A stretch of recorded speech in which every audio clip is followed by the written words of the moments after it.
Muito bem, estou aqui com o pastor Enoque Araújo, ele que é o pastor presidente da Igreja Evangélica Assembleia de Deus aqui de Imbaú. E eu estou estou em débito aqui com o meu querido pastor, em uma matéria com ele, porque com muita alegria nós fizemos, não é?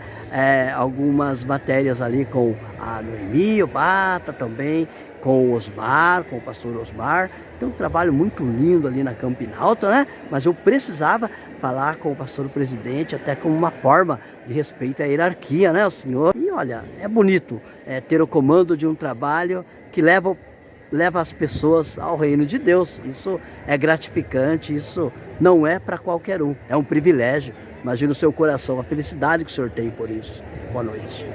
Boa noite, meu irmão Berek. Prazer é meu, rapaz, estar falando contigo. E fico feliz de me dar essa oportunidade para falar um pouco da nossa história, do nosso trabalho, né? E a gente está sempre à disposição. Em outras ocasiões não podemos por conta do nosso compromisso, né? Mas hoje estamos aqui e fico muito feliz em poder falar contigo nesse momento.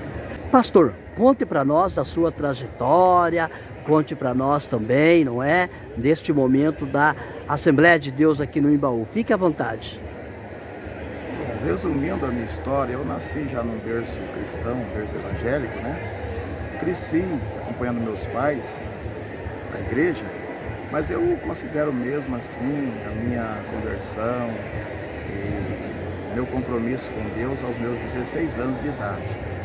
Um tempo assim que a gente buscou a Deus e foi um momento que Deus me selou com uma promessa. Nesse ano eu já fui a cooperador e de lá para cá Deus foi nos abençoando, a gente sempre servindo ao reino de Deus, ao lado de pastores abençoados, né? E, inclusive agora, por último, estive ao lado do pastor Neres por 17 anos, cooperando com ele como auxiliar. E no ano de 2019, ele me colocou como pastor interino aqui da Assembleia de Deus no Imbaú. E em 2021 eu fui oficializado como pastor presidente desse campo eclesiástico aqui do Imbaú. Olha que legal. O senhor é natural da onde? Sou natural de Ribeirão Bonito, município de Grandes Rios. Olha que legal, que fica ao final ali do Vale do Ivaí. Isso mesmo. Olha que legal. Isso Uhum. mesmo. E lá o Então, senhor também já tinha um trabalho iniciado?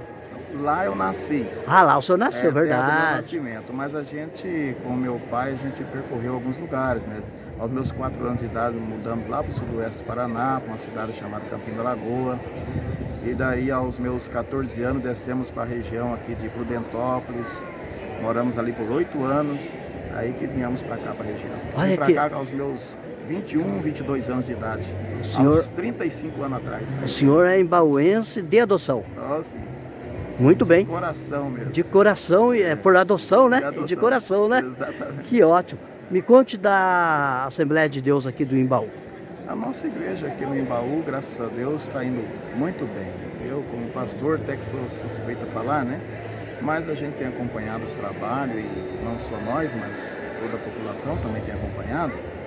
E hoje a gente conta com o campo eclesiástico do Imbaú, um número mais ou menos de 2.000 membros, entre membros e participantes, uns 3.000 mais ou menos. E a gente fica feliz, a igreja está indo bem, está seguindo em frente, os trabalhos cada vez crescendo mais, né? Estamos progredindo, é claro que tem muita coisa ainda a melhorar, mas estamos progredindo cada dia, graças a Deus. Sabe, pastor Enoque, eu fui seminarista, redentorista, estudei para ser padre quando eu tinha 15 anos, e daí fiquei sempre na igreja. Faz uns 10 anos ou menos que eu parei de ir à igreja. Estive na igreja evangélica por um período, agreguei amigos. Hoje eu estou retornando à igreja católica, fazendo a minha obrigação de retornar à igreja. Por que eu lhe falo isso? O jornalista, quando ele quer entrevista, lá na igreja católica, um dos critérios para você falar, eu sou seguidor e tal, é poder comungar, estar em comunhão, como na igreja evangélica também, participar da Santa Ceia. O que acontece com o jornalista? Na hora que ele quer um furo de reportagem, ele vai lá tomar a Santa Ceia, que ele nunca tomou na vida, só para que tenha uma matéria ali. Então, eu tenho esse compromisso moral de ser o que eu sou em relação à igreja, porque Deus é bom, mas a mão de Deus é pesada também se eu ocorrer num erro desse, só para ter uma matéria, né? Correto. Então falo com alegria para o senhor que estou retornando à igreja cristã, né? Pastor, nesse momento, falei tudo isso para comentar com o senhor, nesse momento, graças a Deus, a gente tem um retorno de muitas pessoas ao caminho de Deus. Na sua opinião, é por causa das dificuldades que a gente também está tendo que ultrapassar, tendo que driblar essas dificuldades, passar ali a maré, né? Que a maré está difícil para todo mundo, não só no Brasil, no geral.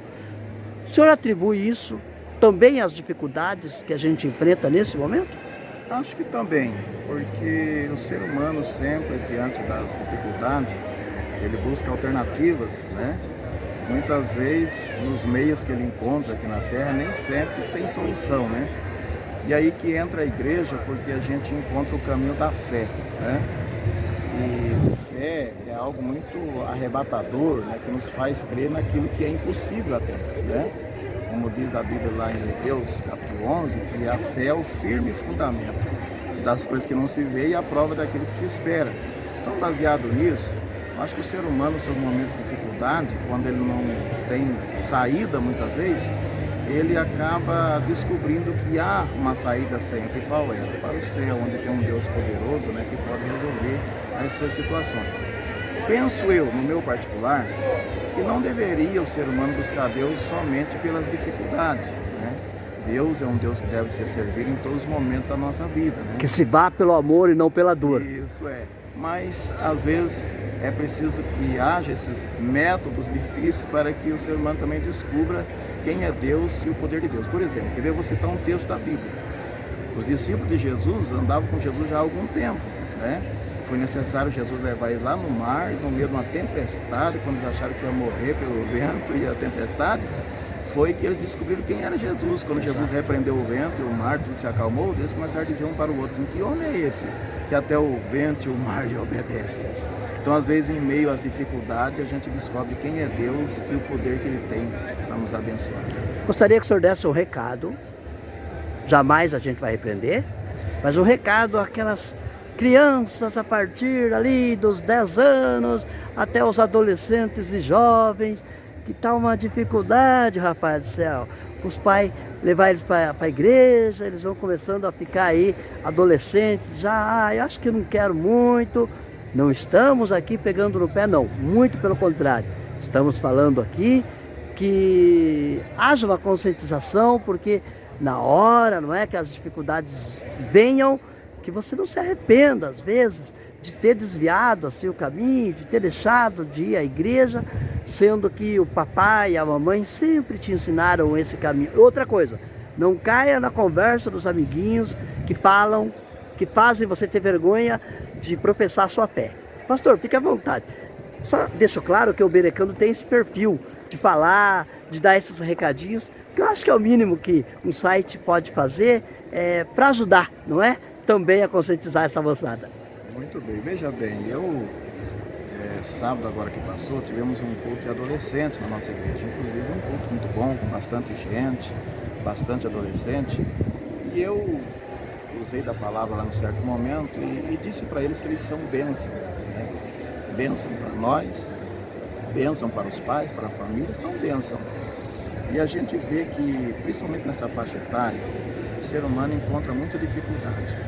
Eu estou estudando um tema, porque também vou prestar um TCC agora em uma das faculdades que estou fazendo. Olha que legal. Qual o tema do seu TCC? Eu gosto. Os desafios do ensino religioso em tempos modernos. Olha que excelente.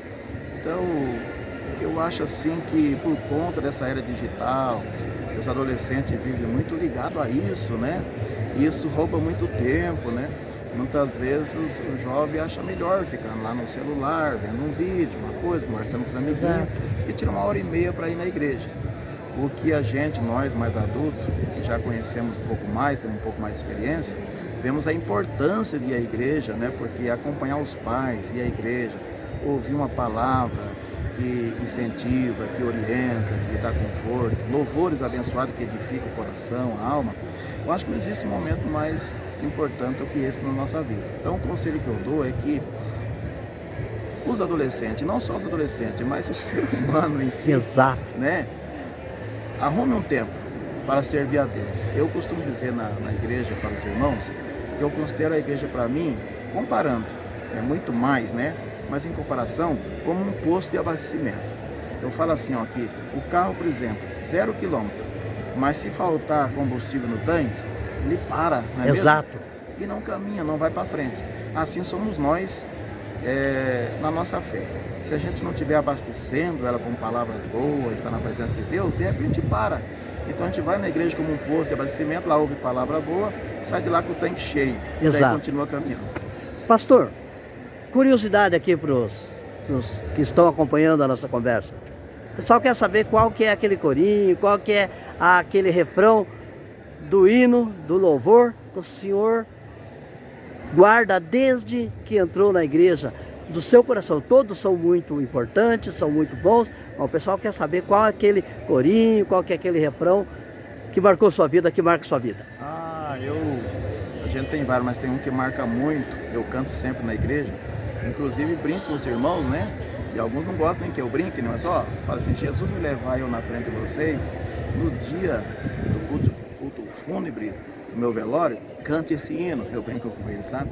E é o 186 da nossa harpa cristã, sabe? Pela fé que uma vez me foi dada, sabe? Olha que legal. Aí o refrão deles é assim mais ou menos, quero andar de valor em valor e seguir a Jesus meu Senhor, até que um dia receba no céu a coroa que me dará Deus. Olha que lindo, pastor. Com essa recordação, eu gostaria que... Alguma coisa a mais, pastor, que o senhor gostaria de falar, não é? A toda a comunidade, fique à vontade. Olha, eu fico feliz de participar desse momento, espero nós ter outras oportunidades para a gente poder compartilhar outras experiências, mas te agradeço por nos dar essa oportunidade para poder também falar um pouco da nossa vida, da nossa igreja, do nosso povo. Fico muito feliz com isso. Muito bem, pastor. Deixo a minha palavra àqueles que a ouvirem, tá? Que eu sou pastor da Assembleia de Deus, mas que todos aqueles que eu vi procuram uma igreja que pregue a palavra de Deus, o Evangelho de Cristo Jesus, sirva a Deus, que é a melhor coisa que se pode fazer nessa vida. Eu tenho que registrar aqui meu abraço à minha querida amiga Noemi Obata, a Osmar Nascimento também, e a todos os demais, não é? Que pegam um pouco do seu valioso tempo, né? Para difundir a palavra de Deus. Ao pastor, então, nem se fala. Parabéns pelo seu trabalho, pela sua vocação. Pastor, eu gostaria que o senhor deixasse a sua bênção pastoral a todos que o seguem. Fique à vontade. Eu vou deixar a nossa bênção apostólica, né? Que o grande amor de Deus, que a graça de nosso Senhor e Salvador Jesus Cristo e a comunhão do Espírito Santo seja com todos aqueles que ouviram essa mensagem. Amém.